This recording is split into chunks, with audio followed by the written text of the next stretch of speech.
it's Joe Pardavila. Thanks for taking time to pop on the Forbes Books podcast. You may have missed it, but the world of college sports has been transformed forever.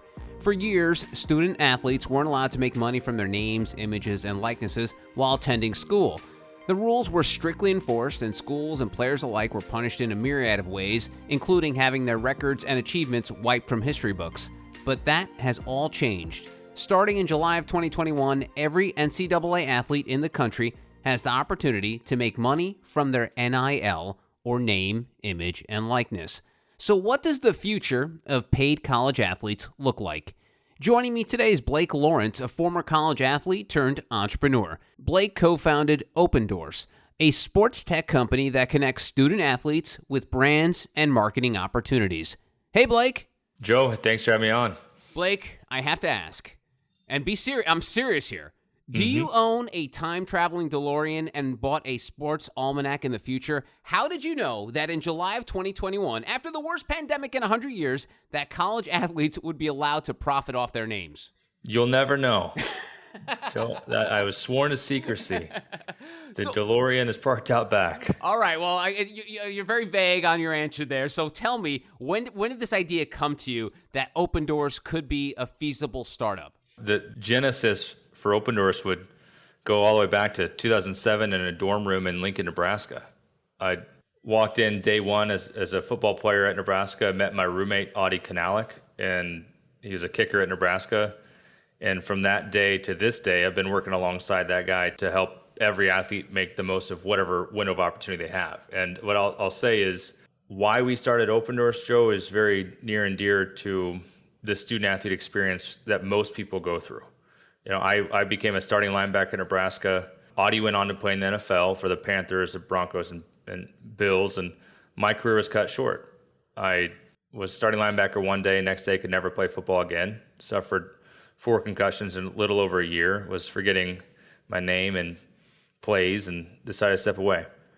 And so I personally know that this doesn't last forever. Like, you can have dreams of playing in the pros, reaching the next level, being a national champion, conference champion, all conference, whatever, but it can be taken away in an instant. So to use technology to help athletes make the most of whatever window of opportunity they have as an athlete, that's the purpose of this company at Opendorse. And so we started this company in 2012, and we are today the largest provider of athlete endorsement technology.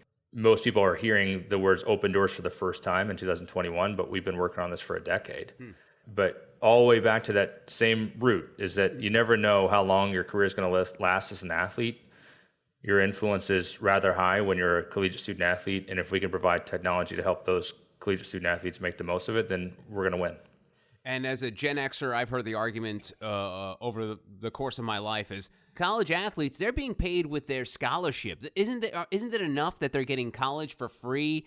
And then obviously things have evolved, and now people are saying it's okay for students to make money off their likeness and such. But in this ruling that they came down beginning July 1st, the colleges are not going to pay these athletes, right? The athletes are going to have to go through an organization like yourself or directly to get those funds, right? That's how it's going to work. That's right. So student athletes today, for the first time ever, NCAA student athletes can earn compensation for the use of their name, image, and likeness. So brands, fans from across the country and their local business can reach out to student athletes and pay them to record a radio spot, to be on a billboard, to post on Instagram about their product. They can stream on Twitch and get paid by super fans. They can start a YouTube channel and make money through advertising. It's the first time ever. And the NCAA's policy is rather loose, but the one thing that is very clear is that the schools themselves cannot pay these kids, but everyone else in the market can. And it's creating a new world, an opportunity that today's student athletes are using technology to build an audience that's going to last them a lifetime.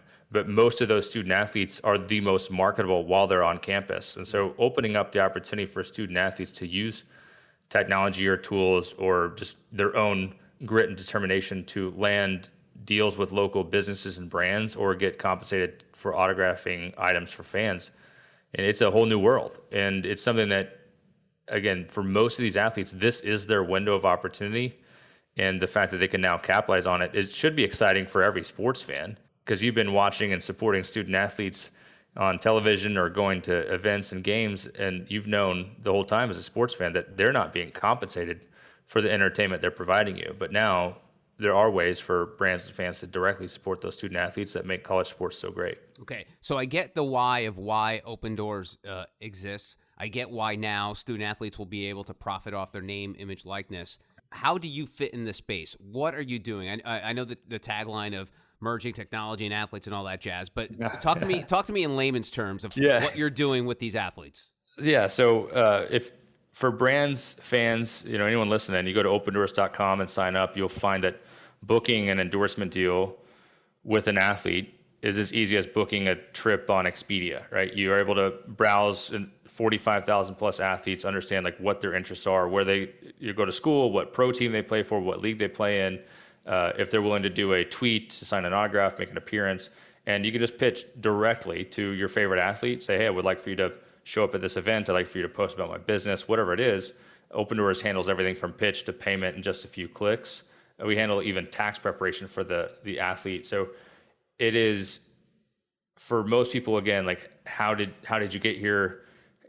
How does this already exist in the market? We just found out about it. But again, we wrote the first line of code for this product in 2012, and we've been evolving it ever since. And so that's the simple way. It's a marketplace for brands and fans to find their favorite athletes and ask them to provide a name, image, and likeness activity, right? Sign an autograph, post about their business on social. And how involved are you, or is this sort of, and I'm so sorry for this example, but is this like the Etsy model where you're like the middleman? How involved do you get with these athletes? We provide the platform. So we're not an agency. We don't solicit. We don't represent individual athletes. We are more Shopify and Etsy than William Morris Endeavor or Wasserman, right? We are definitely a technology partner that connects the parties. And this is how it's worked. The thing is, name, image, and likeness monetization is new to college sports. It is not new to sports, right? For the last decade, we've provided this technology to the pros. This is what we're partners with the NFLPA, MLBPA, NBPA, NHLPA, Team USA. So this has been a technology that's really built and matured in the professional market. And as the student athletes are now able to participate in that endorsement market that used to be reserved for the pros, the same technology plays. We just got to provide the platform at a much larger scale. There's a lot more student athletes than pro athletes, that's for sure. So we're recording this about 7 days after everything became official with the new rules for college athletes. What kind of, and sorry for this question, but what kind of growth are you seeing so far in this initial onset? Well, I'll take you back. I would say, I remember when we got to 2,500 athletes, right, at Opendorse in like 2016 or 17. So it took us 5 years to add 2,500 athlete users to Opendorse. We've added 2,500 athlete users in the last 5 days. Wow. Right? Like there's now 45,000 athletes across the country. We're well on our way to 100,000 student athletes here, before even the fall sports season kicks off. Like there's thousands of new users signing up a day because this is a trusted way and a compliant way that student athletes can connect with brands and fans and monetize. So we're looking at significant growth, but we were prepared for this moment. We've been looking forward to this day for years and excited to see it all come to life. And talk to me internally in terms of scaling up. Like what did you have to do? Because it sounds like that's some rapid growth that you experienced in the first week here. Obviously you were probably preparing for this, but did you have to start like hiring people, bringing people in? Like talk to me about that.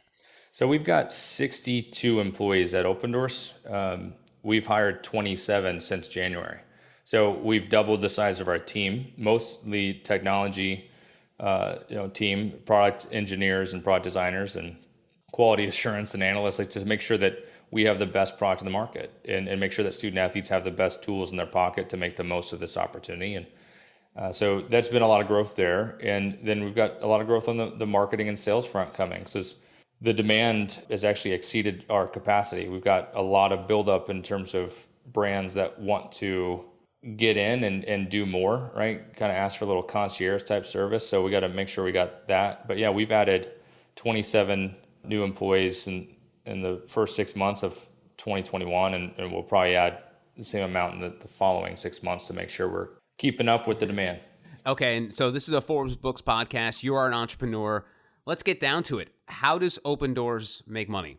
Opendorse is a SaaS-enabled marketplace model. So we generate revenue through subscription and transaction revenue. A comparable model would be OpenTable. So we'll just take the name Opendorse, OpenTable, right? And OpenTable sells subscription software to restaurants, and they also generate revenue when a consumer uses OpenTable to book a dinner reservation, okay? So Opendorse sells subscription software products to sports organizations. So 100 plus college athletic departments and hundreds of professional sports organizations license our software. So that's the software as a service side. That's the subscription revenue. Okay. They invite athletes to use the products, those products, that the organization uses, and then those athletes can opt into our marketplace where we generate transaction fees when brands or fans browse, build, and book an endorsement deal with an athlete. The buyer, the brand or fan, pays a transaction fee. So again, similar to OpenTable, where they sell software to restaurants and generate revenue on reservations. At those restaurants, we sell software to sports organizations and generate transaction revenue when brands or fans book endorsements. So you're not taking the cut from the athlete, you're taking it off the top from whoever's paying the athlete, correct? That's right. That's right. So we are very transparent about the fees that we display. That's something that I think is really important in this market, is that consumers know where the fees are going. So the buyer is charged a transaction fee when they're checking out. The athlete keeps 100% of what they ask for. So we never have taken from the athlete side. It's on the buyer to pay a fee. And again, that makes it clean. It's really interesting. We have the lowest transaction fee in this influencer marketing industry that we've seen. But because we display it proudly, we get a lot of questions about transaction fees. Well, especially now because of the fact that I think probably before you were dealing with college athletes, we were dealing with pros. It was like, okay, cool, they're pros, they're used to getting charged. But now I guess people are a little more concerned that, wait a minute, who are these Opendorse guys? Are they trying to take money from these college kids? So it does make sense. Oh, yeah. No, I understand. I think there's a lot of it. This is, Joe, what it leads to is education. I mean, there are so many people and so many businesses that the world of athlete endorsements, athlete marketing, it was so out of touch. I mean, they couldn't reach it because the professional sports world and professional athlete endorsements, it's run by agents and managers and marketing reps that do their darndest to make sure that no deal gets in front of their athlete that's smaller than $10,000. And it makes sense economically. Like as an agent or marketing rep, you take 10 to 20% of a deal. So to get out of bed, work your tail off, and only walk home with $100, $200 in your pocket, like that's not a good economic model for agents or marketing reps. Yeah. So most local businesses, their first time diving into endorsements, they're not willing to spend $10,000 to try it. Now with student athlete endorsements, a lower bar, the market's about to get a lot bigger. I mean, this is going to be local business owner spending $5,000 to have 100 athletes promote their product versus $5,000 to get one athlete to show up for 100 minutes, right? It's a different world, and we're excited to enable that new world. Awesome. And, on a side tangent, Blake, unfortunately, this whole thing has been saddled with the worst acronym, NIL or NIL, which stands for name, image, liking. I mean, it's funny when the articles kept popping up, I'm like, a lot of the articles were without context. They're like NIL. I'm like, what? So, Blake, now that you're in the forefront of this, can you do something about that? Can you come up with a better acronym, please? Yeah. Name, image, and likeness. It's stuck, and I mean, it's every individual's right to publicity is your name, image, and likeness. But yeah, NIL is there, it's staying, and we're living with it. All right. Because as a marketing guy, I'm sure you're probably like, they probably could have come up with a better thing than that. Yes. And what's interesting, in the college sports realm, there's also the NLI, which is the National Letter of Intent. Yeah, which that's what I thought it was originally when the story. Exactly. Yeah. Again, education is going to be critical here. I mean, it is.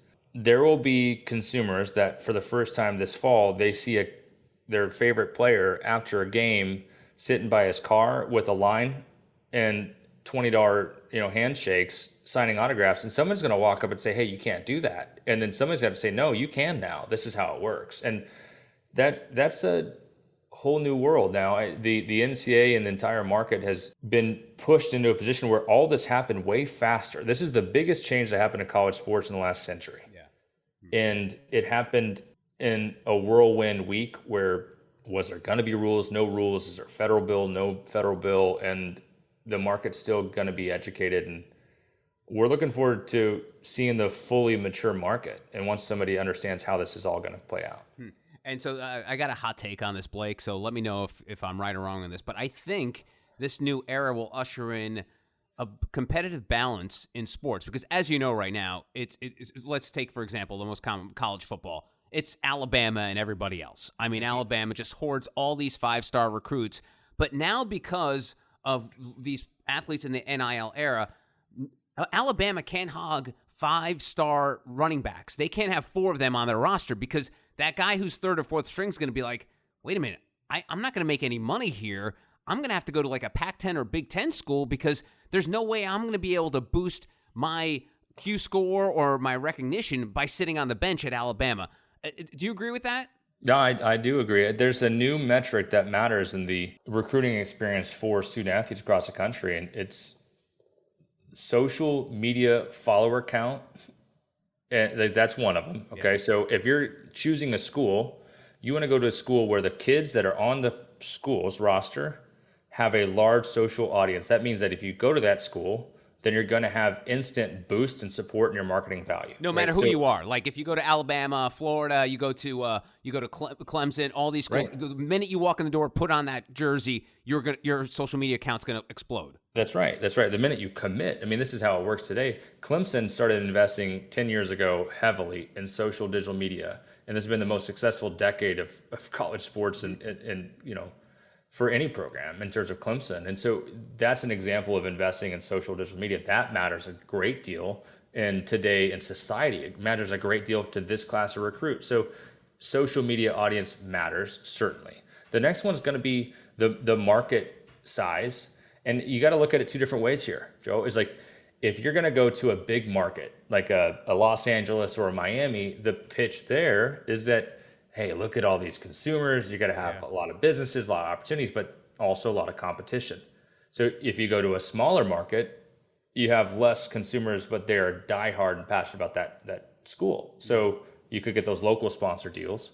And so there's just this whole new avenue that schools are navigating. And the final thing is going to be the quantity of living alumni of that institution, right? Because if you are a student athlete and you go to a school, like a UCF, right, down in Orlando, interesting market, great brand, large living alumni, and you say, I'm dropping a merchandise line, then you have a likelihood of having a heck of a lot more fans purchase the merchandise because there's just a heck of a lot more fans of your school.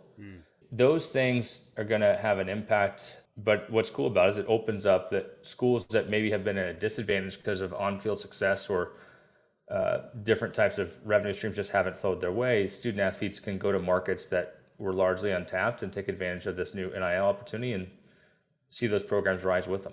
And I guess if on the opposite side of my hot take would probably be my arguing with myself would be all of a sudden these transfer windows are going to be crazy. You're going to see popping kids all over. I mean, they're going to be like backpackers in Europe. They're going to be going from France to Germany to England. I mean, they're going to be popping all over the place when it comes to these transfers. Well, and you know what's interesting about this is that the combination of you can transfer one time without sitting out opens up this concept of kind of free agency in the major sports. Yep. That combined with NIL, there's just new challenges for coaches, man. I feel for them. Like we're partners with 100+ college athletic departments across the country, and we have conversations with head coaches, athletic directors every day, and they're all excited, nervous, and they have no idea how it's going to play out. Just yesterday, it was announced that there's a mixed martial arts gym company that the owner is a giant Miami Hurricanes fan. Okay. And he announced that he's going to offer $500 a month to every scholarship player on the team at Miami football to promote his gym. $6,000 a year. For him, it's about almost $600,000 a year investment. Okay. He was already donating that amount to the school before. So he's just shifting. Now, if you're a kid at a school that you have no sit out and you're like, well, I'm not making money here. I know that I can at least make $6,000 if I go to Miami. Like this is the part that every college sports fan should cringe on. Yeah. Because like that's the stuff that's like, Is that what we're trying to do here? Right. I mean, I guess let's introduce this whole booster thing, because for years boosters have driven a lot of these major college programs, even chipping in money to pay to bring in high-end coaches, to sort of dazzle athletes coming onto campus. How do you see boosters playing into this? You're the MMA guy. Miami's a great example of it. Do you see it being like, oh God, this is where it's going to get a little wonky with the boosters getting involved? I think that it is going to get a little wonky because boosters, they desire to have the best product on the field, whatever their favorite sport is and whatever their favorite school is. They want to make sure they have the best. That's why they support those schools directly. And interesting enough, they've never been able to directly support the student athletes, but with name, image, and likeness that we know of, Blake. Changes, that we know. Right, of. Well, above table. I mean, the thing is, like, NIL, it some people think, well, all this under the table stuff is still going to exist. Like, certainly, like, NIL is not meant to bring the darkness to light, but it actually does give a benefit to the booster if they do bring it to light. Right? This individual, or a booster in any market, may have been doing this already and had no way to generate publicity from it. Right. But now they can, and so can the student athletes. So it just comes down to this, like, a name, image, and likeness activity by nature is visible, right? Somebody's name, image, and likeness has to be used, and that individual must receive compensation for it. So they got to promote something, sign an autograph, appear somewhere. And so it does take effort. Like, this is not a pay for play scheme. Those kids, if they want those dollars, have to do something for it. And that is a great way to teach a life skill to student athletes, that nothing's given to you. You've got to earn it. And guess what? There's this thing called taxes. You got to get ready for it. And do you see schools being upset by this scenario we're playing out with boosters? It's cutting out the middleman, essentially. Instead of giving the schools, $50,000 a year, they'll be like, I'd rather give the top quarterback recruit in the country, I'd rather give him $10,000 to promote my car dealership as opposed to giving it to the school. Will schools sort of be like, I don't like this? Yeah, I mean, your audience is just knowing the business mindset. It's 50-50, right? So if you think about an athletic director, you're either at the school you want to be at, leading the department you want to lead, and you're going to do things your way. Or you're at the school that you wanted to go to, so you get the opportunity at the school you want to be at, right? And when you're at the school, it's your school, you've been there for a decade, it's your program. If your donations go down, your sponsorship revenue goes down, but you're getting top recruits because those dollars are shifting to student athletes, and that helps you with recruiting, then an experienced athletic director is okay with that. But one that is trying to work their way up, they would like to see their donations increase every year, see their sponsorship revenue increase every year, because they're trying to show to the chancellor or board of regents at the next school that, hey, you bring me in, we increase donations, we increase sponsorship. And so that's why it's a 50-50 world, because you're either an athletic director exactly where you want to be, and you can allow more a liberal approach to NIL, or you're at a place that you're trying to get to the next spot, and you got to protect those revenue streams at all costs. And, you've mentioned the number of athletes you dealt with pre-NIL and now post-NIL, and we've talked most of this conversation about the big-time sports like football. How about the smaller sports? The rowings of a school, the cheerleaders, whatever it may be. Are you seeing any of those kind of athletes making money through Opendorse? Absolutely, 100%. Yeah, that's one of the more exciting things about name, image, and likeness is that if you have influence in an audience that listens to you, regardless of sport, you have value to marketers. And there was a sophomore men's lacrosse player that is landing thousands of dollars in deals right now. What? Yeah. Oh, yeah. And what kind of stuff, the great time to ask this. What kind of endorsements are you seeing? I mean, does it run the gamut? What kind of people are getting involved? But yeah, so national advertisers doing social media activations, Instagram posts, stories, TikTok posts, YouTube vlogs, right? Like national advertisers looking at student athletes as a new type of influencer or creator, right? And shifting budget from the student on campus to the student athlete on campus, which is interesting, right? I mean, the campus ambassador model is going to change tremendously. Then you look at the local businesses who they don't even know what they want the athlete to do. They just know they want to support that athlete directly. So they'll reach out and say, hey, want to make an appearance at our restaurant next week, and sure, like, let's do it. And there's no tangible ROI expectation other than this is cool, I can do this. Yeah. And then you got some really creative national advertisers, like GoPuff is one of our partners, or one of our users. And they said, hey, we will offer an endorsement deal to every single student athlete in the country. Like, they're willing to pay out 500,000 NCAA student athletes to promote GoPuff and make sure that they know here's how NIL works. Like, you're going to receive an opportunity, you say yes, Opendorse does the rest. It's super easy. And so there's a broad scale, like big name athletes getting big name deals to do social media activations, local businesses asking for appearances, and then really national advertisers looking at this in an entirely new light. Something I'm curious about is for many years, Blake, and this probably happened to you when you were playing in Nebraska, you would see colleges and sports outfitters selling jerseys with players' names on the back of student athletes. And they've sort of pumped the brakes on that over the last few years because this whole NIL thing was bubbling. How is that going to work in the future? Say, for example, I guess the major players, Fanatics, who the number one sports merchandise. How will they go about, say, I know Trevor Lawrence is a pro now, but say Trevor Lawrence is the number one college athlete right now. How would they go about paying Trevor Lawrence to make Trevor Lawrence Clemson jerseys?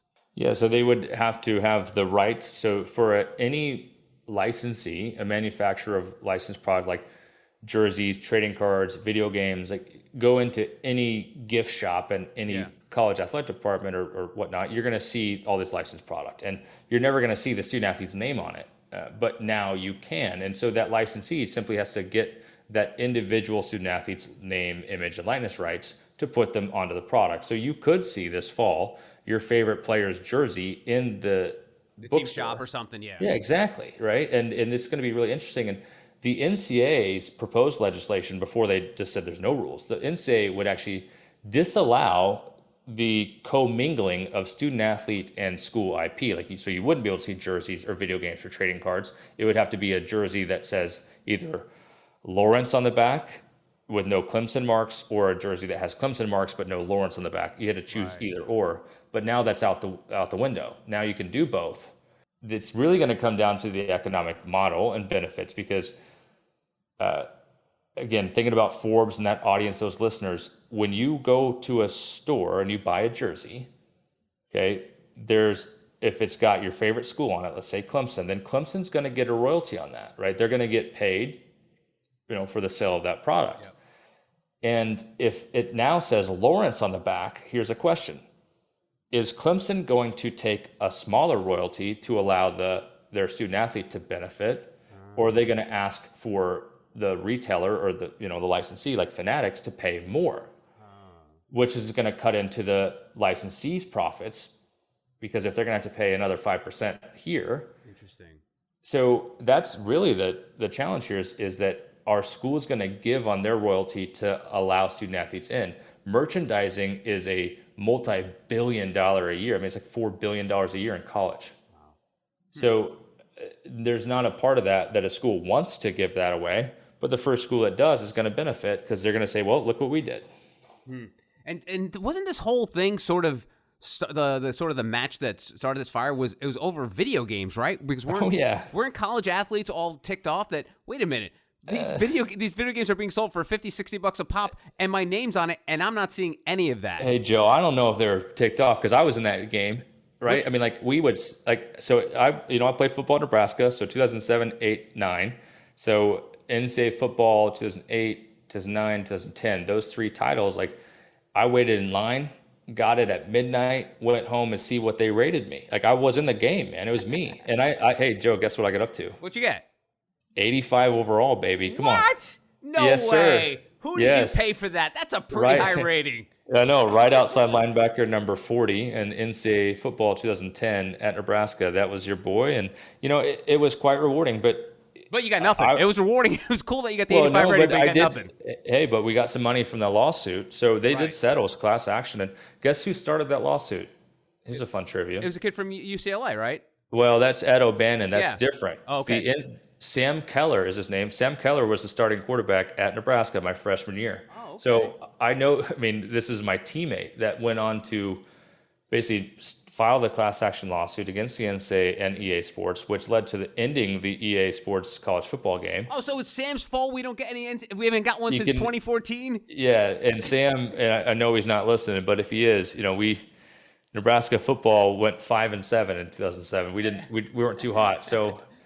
But he did take care of every other athlete by making sure they got a little payout from that class action lawsuit. That's awesome. And so let's talk about what everything's looking like now, because to me, just as an outsider, it's like the Wild West. You're gaining athletes. You probably picked up another 100 athletes while we were having this conversation. So how long will this take before this feels like a normal part of college athletics? I would say, again, there's a lot of fan education that needs to happen. There's also brand education, like what you can and cannot do is unclear. I mean, I had a conversation this morning with a congressman's office, because the federal legislation would create at least a level playing field and some equity across the country. So there's still a lot to be done to educate and make this part of the normal experience. And the state-by-state patchwork framework is creating a wild, wild west where there's significant advantages in certain states and disadvantages in others.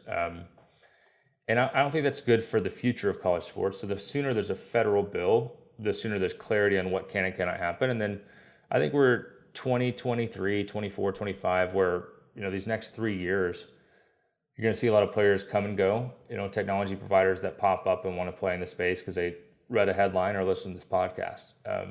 This will be part of the norm. Lastly, talk about you being an entrepreneur and having a background in athletics. I'm not sure if you're familiar with Michael Schwimmer. He's the one who started that company where he was investing in minor league athletes who were broke like college athletes, and then he was promised a percentage of their contracts for life for a small fee so they would to float them, basically give them a loan to get them through the minor leagues, and then he would take a percentage of their contract. Famously, he invested in the Fernando Tatis Jr. contract, which is one of the biggest of all time.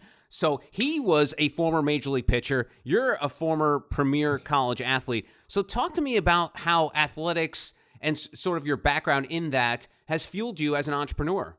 Well, I would say that anyone that has played sports knows that you can be surprised with who on the team wins the game, takes the game-winning shot, right? Or makes a game-saving play. It can come from anywhere. And that's quite rewarding, as you go through this business journey as an entrepreneur. Like the things you learn as a student athlete or as an athlete in general at high school, pro, college level, whatever, is commitment, discipline, teamwork, sacrifice, and no one wins every game.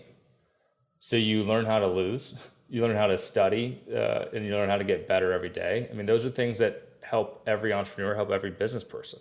But what I mentioned right at the start is that you never know, and you're often surprised at who the best player on the team is. Like you can see the superstars, the freak athletes, the studs, right? But there's that underlying motivation, hard work, discipline, effort that makes people succeed and others fail. You truly have to love the game to work your tail off to get to where you want to be. And for us at Opendorse, this is a 10-year journey to this point. Mm-hmm. Everyone's going to hear our name for the first time in the next few months and few years. But we've been working for this and excited to reap what those rewards look like. And finally, Joe, what I'll say, man, is that business model wise, you mentioned Etsy, I mentioned Shopify, right? But if we can outfit and provide technology to these student athletes the day they show up on campus that helps them understand their value, help them monetize it in a very safe, compliant way. And you never know which of those athletes 4 or 5 years from now is going to be the top dog, right? And number one overall draft pick and whatever class, or they're the most marketable athlete in the world. And if Opendorse is part of that journey, then we look to stay with them for the rest of their sports career. Like that's what gets me excited is, at Shopify, they don't know which retailer that signs up today is going to be the $10 million a year business tomorrow. Right. And we don't either, right? But if we can outfit and support every student athlete, then we're going to give each and one of them an opportunity to capitalize now. And those that spring up to be the leaders, then we hope they remember where they started. His name is Blake Lawrence, and allegedly he has an 85 Madden rating, and he's the co-founder and CEO of Opendorse. Blake, it's been a pleasure talking with you, and, I would wish you the best of luck, but it doesn't sound like you need a lot of luck. It sounds like you were ahead of the curve, and you are just going to blow up in the next few months. So, I'll say it. Good luck, but I don't think you're going to need it. No, I appreciate it. Good luck to these athletic departments, administrators, and student athletes, man. It's a whole new world. But Opendorse, we're here to help. And thanks, Joe, for the time conversation. Happy to jump on anytime as this world unfolds, man. Thank you. Thank you, and that's it for this edition of the Forbes Books Podcast. If you enjoy the show, make sure you take a second and subscribe so you automatically get my new shows when they drop. Also, if you have a minute, I'd love if you left us a review so more amazing entrepreneurs like yourself can discover the show. And please, don't forget the golden rule and treat others as you want to be treated. Thanks for listening. Until next time, adios.